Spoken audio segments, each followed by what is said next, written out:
ஒரு 8 விதமான கேள்விக்கு இன்றைக்கி ஆன்சரை பார்க்க போகிறோம். அது என்னென்ன கேள்வின்னு முதல்ல பார்த்துடலாம். ஓகேங்களா?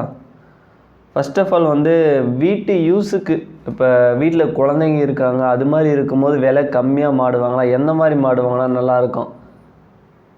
ஒரே பார்வை ஜெர்சி போயிடலாம். ஓகேங்களா? அது ஏன் நான் அப்புறம் சொல்கிறேன்.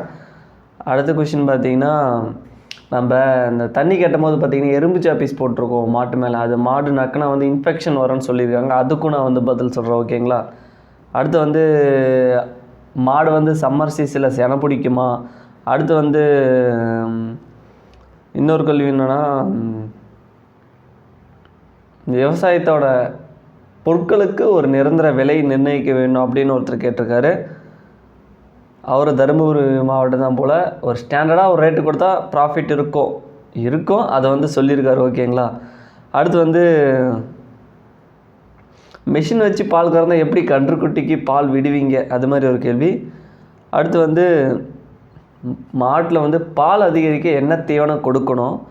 அடுத்து வந்து ஒரு மாட்டுக்கு நேப்பியர் புல் எவ்வளோ தர வேண்டும்? மொத்தம் பார்த்திங்கன்னா இதில் 8 கொஷின் இருக்குது. கரெக்டாக இருக்கும். ஓகேங்களா? ஓகே, ஃபஸ்ட்டு கொஷின் என்னென்னா பார்த்தீங்கன்னா வச்சுக்கோங்களேன், இங்கே அந்த கொஷின்லாம் வந்துடும் பார்த்துக்கோங்க. ஃபஸ்ட்டு கேள்வி என்னென்னா, அந்த வீட்டு தேவைக்கு, இப்போ வீட்டில் குழந்தைங்க இருக்காங்க, அது மாதிரி நேரத்தில் சரி நம்மளால் பால் வந்து கடையில் வாங்கிட்டு வர முடியல, வில்லேஜில் இருக்கோம், பட் ஓகே ஒரு மாடு வாங்கி டீசெண்டாக அந்த டீயை வச்சு குடிக்க குழந்தைங்களுக்கு பால் அது மாதிரி வாங்கினா இப்போ மோஸ்ட்லி எந்த மாதிரி மாடு செட் ஆகுங்க கேட்குறீங்களா?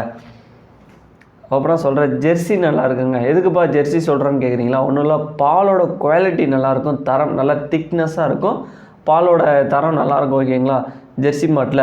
ஜெர்சி மாட்டில் ஓரளவு பாலின் அளவு பார்த்திங்கன்னா குறைவாக தான் வரும். ஆனால் வந்து வீட்டு தேவைக்கு உபயோகப்படுத்துறதுனால நோ இஷ்யூ. ஓகேங்களா? ஒரு பிரச்சனையும் இல்லாமல் வீட்டு தேவைக்கு அழகாக ஒரு ஜெர்சி மாடு வேண்டிய பாலை வந்து கொடுத்துரும். ஒரு 3 மாதம் கொஞ்சம் அதிகமாக ஒரு பால் சென்டருக்கு எடுத்துகிட்டு போகலாம். அதுக்கு மேலே கொஞ்சம் குறையும். உங்களுக்கு குழந்தைகளுக்கு வீட்டு தேவைக்கு கரெக்டாக சூட்டபுளாக இருக்கும். ஓகேங்களா? ஜெர்சி மாடு. அடுத்து பார்த்திங்கன்னா, மாடு வந்து எறும்பு சாப்பீஸ், இந்த நம்ம தண்ணி கேட்டும் போது பார்த்திங்கன்னா எறும்பு சாப்பீஸை வச்சு கோடாக போட்டு வச்சுருப்போம். அது ஏன்? ஓகேங்களா? இப்போ மோஸ்ட்லி நம்ம அந்த கோடு போட்ட நேரம் எதுன்னு பார்த்திங்கன்னா தண்ணி போட்டு தீனி கட்டுற நேரம். ஓகேங்களா?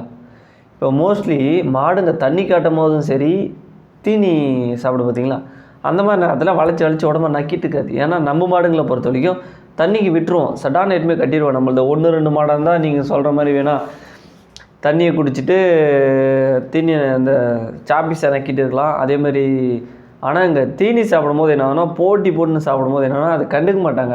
அந்த நேரத்தில் பார்த்திங்கன்னா ஈயோட அளவுகளுமே ஓரளவு அந்த எறும்பு சாப்பீஸ் மேலே உட்கார ஈயெல்லாம் மயக்கம் மட்டும் உள்ளதோ இறக்குதோ தெரியல. ஆனால் ஈ வந்து ஓரளவு கண்ட்ரோல் ஆகிடும்.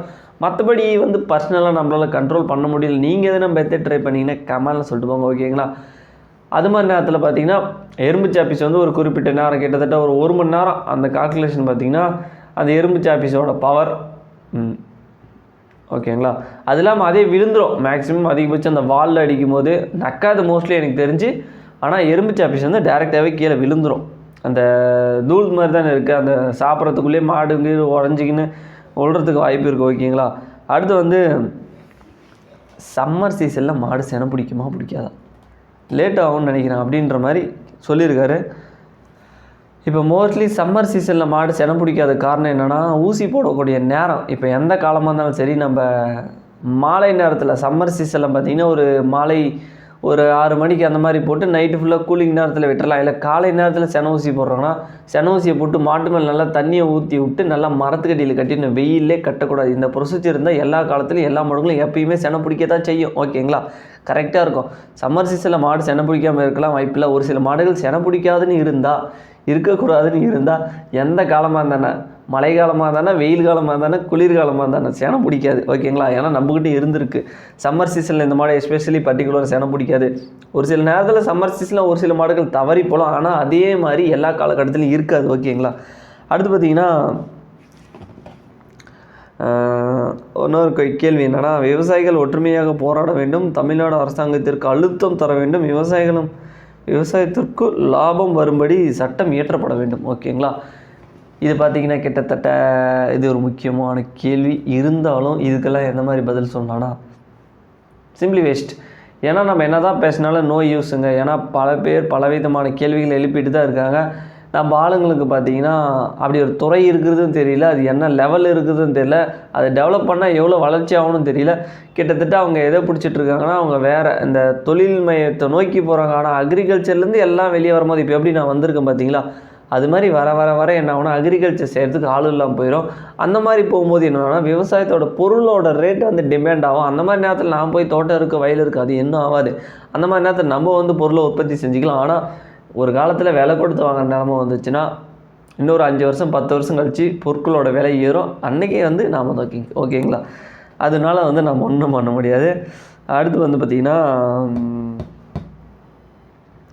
இப்போ மெஷின் வச்சு பால் கறக்குற பார்த்தீங்களா மாட்டில். இப்போ மோஸ்ட்லி மிஷின் வச்சு கறக்கும் போது என்ன ஆகுதுன்னா இடையில் நிறுத்தி மாட்டுக்கு எப்படி பால் விடுவீங்க, ஏன்னா சல்லுன்னு பாலை ஃபுல்லாக மிஷினே கறந்துடுமா அப்படின்னு கேட்டிங்கன்னா, இப்போ மோஸ்ட்லி புதுசாக கன்றுக்குட்டி போட்டிருக்குன்னா என்ன பண்ணுவோன்னா பிஃபோராகவே மிஷினில் மாட்டுறதுக்கு பிஃபோராகவே ஒரு குறிப்பிட்ட பாலை வந்து குடிக்க வச்சிரும். அதே மாதிரி ஒரு மாடு வந்து மிஷினில் பால் கறக்கும் போது அந்த எவ்வளோ பால் கறந்துட்டுருக்குது அப்படின்றத வந்து அந்த பைப் வழியே பார்க்கலாம். ஓகேங்களா. அந்த மாதிரி பார்த்துட்டு இருக்கும்போது ஓகே ஒரு 4 லிட்டர் கறந்துருச்சு, ஏன்னா புதுசாக கன்று போட்டு மாடு ஒரு 3 லிட்டர் கன்றுக்குட்டி விட்டுறலாம், 7 லிட்டர் அது எவ்வளோ வருதுன்னு சொல்ல முடியாது. ஆனால் ஒரு 4 லிட்டர் 3 லிட்டர் அவ்வளோதான் கறப்போம். மீதி வந்து புது கன்றுக்குட்டிகளை வந்து விட்டுருவோம். ஓகேங்களா. அப்படி தான், ஏன்னா கன்றுக்குட்டிக்கு பால் விடாமலும் இருக்க முடியாது. தெரியும் இவ்வளோ பால் வருது, இவ்வளோ கறக்க போகுது அப்படின்றது நம்மளுக்கு முன்னாடியே தெரியும், முன்கூட்டியே தெரியும். அதுக்கேற்ற மாதிரி நம்ம எவ்வளோ பால் வேணுமோ கறந்துட்டு கன்றுக்குட்டி எவ்வளோ வேணுமே விட்டுறலாம். இல்லை அப்படி இல்லைனா மிஷின் மாட்டுறதுக்கு பிஃபோராகவே பார்த்திங்கன்னா நம்ம வந்து அந்த மாடின் மூலமாக கன்றுக்குட்டிக்கு பாலை தந்து விடலாம். ஓகேங்களா. அடுத்து வந்து பார்த்திங்கன்னா பாலை அதிகரிக்க என்ன பசந்தீவனம் தர வேண்டும். பசந்தீவனம் பார்த்திங்கன்னா எக்கச்சக்கமான பசுந்தீவனம் இருக்குது. சூப்பர் நேப்பியர் இருக்குது, கோஎஃப்எஸ் 29 எல்லாம் ஓரளவு பசுந்தீவனங்கள் இருக்குது. என்னை கேட்டால் மக்காச்சோளம் ஃபார் ஃப்ரெண்ட்ஸ் நல்லா இருக்குது. என்ன ஒன்றா அது ஒரு வாட்டியும் நடவு செய்து அறுத்து மாட்டு கழிக்க வேண்டும். அது வந்து நல்லா அந்த கதிர்வர ஸ்டேஜில் கொடுக்குறது வந்து சூப்பராக இருக்கும், நல்ல ரிசல்ட்டாக இருக்கும். அதுக்கு மேலே சூப்பர் நேப்பியர் எல்லாமே வந்து பார்த்திங்கன்னா அதிகமாக மொத்த வச்சுருக்கூடாது, ஒரு ஆவரேஜாக நல்லா ஒரு நடுநிலையாக இருக்கும் போது கரெக்டாக மாட்டுக்கு அறுத்து அது நறுக்கி கொடுத்தா பெட்டராக இருக்குன்றாங்க. நறுக்கி கொடுத்து ட்ரை பண்ணுங்கள். ஓகேங்களா. அடுத்து பார்த்திங்கன்னா ஒரு மாட்டுக்கு எவ்வளவு சூப்பர் நேப்பியர் தரலாம் அப்படின்ற மாதிரி கேட்டிருக்கீங்க. ஓகேங்களா. சூப்பர் நேப்பியர் பார்த்திங்கன்னா நாம் நறுக்கி போடும்போது குறைஞ்சபட்சம் 2 பாக்ஸ் போடுவோம். 2 பாக்ஸில் கொஞ்சம் வேஸ்டேஜ் விடுவாங்க. அதுக்கு மாதிரி 1 முக்கால் 1.5 தக்காளி பாக்ஸ் சொல்கிறேன். ஓகேங்களா. சூப்பர் நேப்பியர் 1.5 பாக்ஸ் வந்து நறுக்கி கொடுப்போம். கத்தையாக கொடுக்கும்போது பார்த்திங்கன்னா ஒரு 7 கத்தை 8 கத்தை நம்ம இருக்கிற மாட்டை பொறுத்து அறுத்து போட்டுருவோம். அது வேஸ்டேஜாக கோதானியில் விட்டுச்சுன்னா ஓகே சரியாக போயிடுச்சுன்னு அர்த்தம். இல்லை சுத்தமாக கோதானியில் சூப்பர் நேப்பியர் நிற்கல அப்படின்னா மாட்டுக்கு கட்டலன்னு அர்த்தம். ஓகேங்களா. கட்டாத பட்சத்தில் அறுத்து போட்டுடலாம். கோதானியில் விட்டாலும் மாலை நேரத்தில் சாப்பிட்ருவாங்க. ஓகேங்களா. அந்த அடிப்படையில் தான் நம்ம மாட்டுக்கு பசுந்தீவனம் அளிக்கிறோம். ஓகேங்களா. ஓகேங்க. இன்றைக்கி பார்த்திங்கன்னா அது 8 விதமான கேள்விகளுக்கு பதிலை பார்த்தோம். அடுத்த பதிவில் சந்திக்கிறேன். அதே மாதிரி உங்களுக்கு இது மாதிரி சின்ன கேள்வி இருந்தால் கமெண்ட் போட்டு விடுங்க. ஓகே. அடுத்த பதிவில் சந்திக்கிறேன். அதுவரை உங்களிடமிருந்து விடைபெறுவது அன்பார்ந்த உழவன். நன்றி, வணக்கம்.